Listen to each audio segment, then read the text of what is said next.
2024, what a year it has been for pickleball paddles.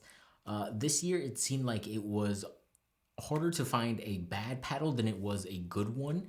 And that is a great thing for consumers because it makes people have to innovate to be a top paddle. And that's what most of these were this year in my list. It's what was different with these paddles that made them stand out above the rest. Also, I'm ranking these personally because a lot of it came down to how I played with these and how I felt they performed.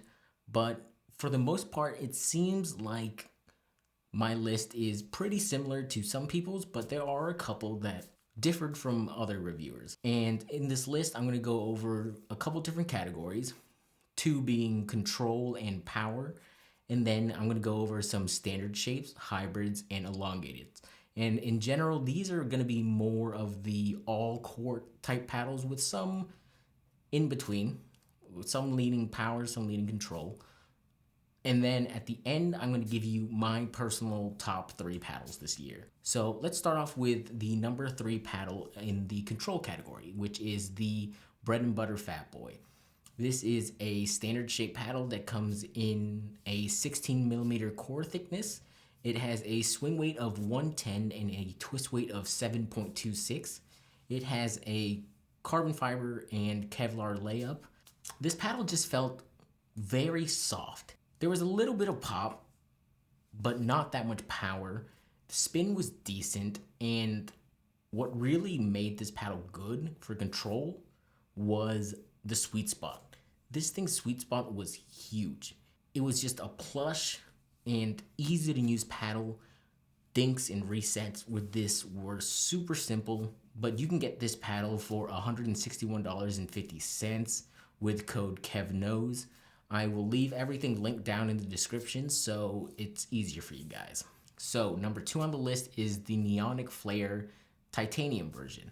This one came in at a swing weight of 114 and a twist weight of 7.06. This has a carbon fiber titanium layer and then a layer of fiberglass. This paddle didn't have too much pop, but it had a little bit more power than the Fat Boy, which I think gives it a little bit more ease when it comes to resetting and everything. Spin on this actually was really good. I think that because of the titanium PET layer, it allowed more dwell time, generating more spin. But the sweet spot, I would say, is a little bit smaller than the Fat Boy, but overall still huge. So overall, I think the control was probably a 9 out of 10. Also, great looking paddle. And on the cheaper side, you can get this for $135 with code kevknows. And then number 1 spot for the control category is not something that was newly released this year, but something that came out last year, which is the Valère Mach 2 Forza 16 millimeter. It came in at a swing weight of 111 and a twist weight of 7.21. This is just a raw carbon fiber paddle. This thing, I think, because it has very little pop, very little power. It has great spin, one of the spinniest paddles that I've ever tested. And the sweet spot is absolutely huge because of how wide and stable this paddle was. I think this thing was just a control monster. It's just super easy to play with. It was a little difficult to end points sometimes, but overall, if you weight it up a little, it gets a little bit more of that pop and power. So overall, I think this was the best control paddle of this year. And you can get this paddle for $162 with code kevknows. All right, so getting into the power category. At my number 3 spot, it is a paddle that has been hyped up very much this year, although it has still not been released. It is the Ronbus Ripple series, specifically the R1. I think this is probably the most powerful paddle on the market, but I can't put it at number 1 because it's not technically out yet. The R1 is an elongated shape paddle with a swing weight of 109 and a twist weight of 5.42. Pop and power, easily 10 out of 10 for both. Spin, holy, I have not seen a ball dip as hard as it does when I drive with this paddle. So for that, I give it a 9.5 out of 10. And for sweet spot, I'd have to give this a 7 out of 10. I think because of it being an elongated shape paddle, it doesn't have the largest sweet spot. But the one thing that it did lack in was control. This is probably one of the hardest paddles to play with. That's the only downside I have on this paddle. But other than that, if it was released, I would put this at my number 1 spot. For my number 2 spot, I would have to give it to the Yola Mod TA15. I know that at the time of filming this, it will be delisted on July 1st of 2025, but I still think for that 6 months, if you have this paddle or if you're looking to get this paddle, I know they stopped production, but secondhand, if you can get one for under $200, I think this is probably the most powerful paddle that you can get that is still legal. I don't want to be that guy to push the mod, but to be honest, this is, if you're looking for power, this is it. For the 16 millimeter, it has a swing weight of 119, which is a little heavy, but it has a twist weight of 6.13. Pop, I give it a 9.5 out of 10. Power, 10 out of 10. This thing just rips balls. Spin, it could be better. It wasn't the Gen 3 type spin where those were hitting 2,600 RPMs of spin, but still, because of its dwell time, I think this still generates a decent amount, a little above average. Sweet spot, still that 7 out of 10 because it's elongated. And for control, I would say it's a little bit better than the Ripple because it doesn't have that much pop, but still very hard to use. Wouldn't recommend it for anybody that's honestly less than a 4.0. But yeah, that is my number 2 power paddle. Finally, for the number 1 spot, I have to give it to the Paddletech Bantam TKO series. Personally, I played with the 12.7 millimeter. Paddletech really hit the nail with this one because they released these right when the Gen 3 paddles were getting banned. It has a swing weight of 118 and a twist weight of 6.78. It gets that twist weight from the steel beads on the sides. It has a layer of fiberglass in there, which gives it that extra little pop. Retail price, a little on the pricey side, $250, but you are getting what you pay for. For pop, I think this is one of the poppiest paddles on the market. Easy, 10 out of 10. Power, it doesn't have as much as the other two before, but still plenty of power. And then spin, I think this thing generated a great amount of spin. Sweet spot, because it's a Gen 1.5, don't really remember, but it doesn't have the greatest sweet spot. But for control, I think this was a lot easier to control. It seemed to have a more flat response curve, but I have to say this was my favorite power paddle to play with this year. All right, let's get into the standard category. Number 3, I have to give it to the 11624 Monarch. Swing weight of 110 with a twist weight of 7.24. It has that fiberglass carbon fiber layup that everybody's been really enjoying. Pop, give it a 6.5 out of 10. Power was a little bit more. Spin was decent, a little bit above average, nothing crazy. But the sweet spot on this paddle, because it's that extra wide body paddle that's larger than 8 inches in width, it really has that big sweet spot. And for control, very easy to control. Overall, I think this was a hit for 11624, a company that has been releasing some very good paddles this year. So on my number 2, I would have to give it to the Pickleball Apes Pulse V. The Pulse series in general was a great series of paddles. It is a Gen 3 type paddle. This comes in at a swing weight of 113 with a twist weight of 7.29. It's a Kevlar and nylon fiber layup. And you can get this paddle for $180 with code kevknows. This paddle was more all court, leading a little bit more power in my opinion. After breaking it in, initially it was a super stiff paddle and I honestly did not think I was going to like it, but I gave it enough time where it broke in and then it became more plush. But initially that super stiff paddle was, I hated it. After breaking it in, I think this was one of the best standard shape paddles this year. Sweet spot was probably one of the largest sweet spots I've felt this year. For control, I think this also had plenty of control after the break-in. Again, everything about this paddle I'm talking about is after the break-in. Prior to breaking in, I hated this paddle, but stick with it, and this paddle is probably one of the nicest feeling paddles that you will play with this year. And then for my number one standard shape paddle this year has to go to the Neonic Flare Prime X. This is a 14 millimeter sort of power paddle that they released. It comes in a swing weight of 106 and a twist weight of 6.63. Once you put some weight on this paddle, it completely changes it. It has a great amount of pop and power, enough where it gets the job done, but not too much where it's hard to use. Spin was great, sweet spot was decent, control was good. Overall, I don't know what it was, but literally when I picked up this paddle and put some weight on it, it really opened up this paddle, and it was probably the paddle I played with the best this year. So that is my number one standard shape paddle of this year. All right, let's get into the hybrid shapes.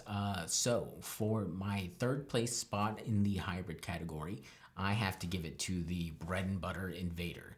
This is a newer release. It has a carbon fiber, fiberglass, and titanium PET layup. It comes in a swing weight of 115 with a twist weight of 6.74. It felt like a faster Shogun with a little bit more pop. It just felt crisp. Wasn't super plush, but it also wasn't super stiff. It just felt sharp. Decent amount of pop and power. Spin was all right. No part of it was, wow, out of this world. Get it? But it worked. And it was easy to use. And overall, one of my favorite hybrid shapes this year. All right, for my number two spot, I'm gonna have to give it to the Spartus Olympus. This is one of those paddles that really stood out this year. Being 14 millimeters, brand new core that nobody else is doing with the Ascension core. It's pretty much a foam-filled honeycomb core. Swing weight of 109 with a twist weight of 6.14. You can get this paddle for $180 with code kevknows. But this paddle felt dense, if I could describe it in one way. It just felt like you're hitting with mass. It generated plenty of pop and power, nothing crazy, but enough to get the job done. A little smaller of a sweet spot, in my opinion, for a hybrid shape paddle. Spin was very average. Control was all right. It just felt different in a good way. I don't know any other paddle if you want to compare it to. It was just a super strange but good feeling paddle. So that is why it made it to my number two hybrid paddle spot. And for my number one spot on the hybrid list, it has to be the Chorus Shapeshifter. This one has a swing weight of 114 with a twist weight of 6.23. It looks a lot different from most paddles because of that top layer being 18K carbon fiber, and then another layer of unidirectional carbon fiber, and then lastly a layer of fiberglass. I think this paddle also was one of the leaders in fiberglass implementation, but what made this paddle good in my opinion was it was a hybrid shape that leaned towards the control category. What made this paddle special was that adaptiveness that it had. It just felt very comfortable to play with. It felt easy to just pick up and play if you're having an off day because of it leaning more towards that control category. But overall, it was just a very pleasant paddle to play with, and that's why it made it to my number one spot for the hybrids. All right, leading into the elongated, at my number three spot, it is another 11624 paddle. Personally, I really enjoyed the Hirachi X Control Plus, which is the Kevlar version, but I know they're not going to be making these anymore. So another one that I really enjoyed was the CFC one. That one came in at a swing weight of 116 with a twist weight of 6.02. It gave plenty of pop and power. Spin was great, but one thing this thing was lacking was a sweet spot. You had to add some weight to this paddle to make it more playable. But overall, this was such a good paddle for a really affordable price. You can get this paddle for $140 with code kevknows at checkout. And overall, that's why I gave it the number three spot. All right, for my number two spot, and to round it out for the releases of bread and butter, it was the Shogun. This paddle was the first paddle that I know of that used titanium in their layup, also known as PET. This paddle was just different from all the other elongated shape paddles that were being released at the time. This one came in at a swing weight of 122 with a twist weight of 6.3, making it a little bit on the heavier swing weight side. Also, for the price of $161.50, it's a little on the expensive side nowadays, but I think it really justifies the price being new to the market with titanium. This paddle just had just what you would think all court meant. It had all right pop, but everything else was just there. Power was there, spin was there, control was there, sweet spot was there. It just felt all court. It didn't lack too much control, didn't lack much power. It just felt good. Easy to pick up. Most people that had it really enjoyed it. The one thing I didn't like was how thick the handle was, but if that was the only complaint, I will deal with it. And for that reason, I think that deserves the number two spot in the elongated shape.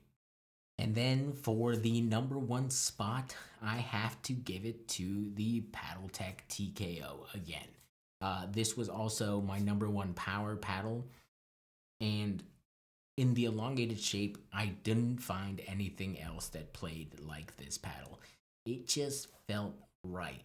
The amount of power and pop was not lacking whatsoever. Spin was great. And if you really dial yourself in and practice with this paddle, the sweet spot and control that it lacks, you will make up for with practice. I think this paddle was a home run and deserves the number one spot in the elongated category and power as well. We have made it to the end of the video where I gave you guys my top three paddles of the year. This was a very difficult thing to do, but to round everything out, my top three paddles with the number three spot is the Pickleball Apes Pulse Series paddles.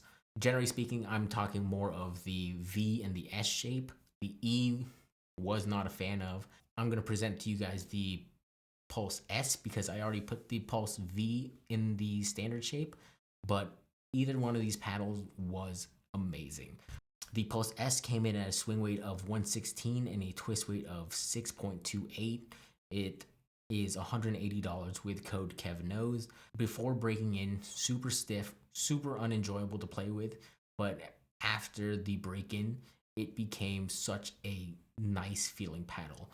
Sweet spot was huge. It had good amount of pop and power, great spin, great control. It just felt all court leaning power to the best way that it could.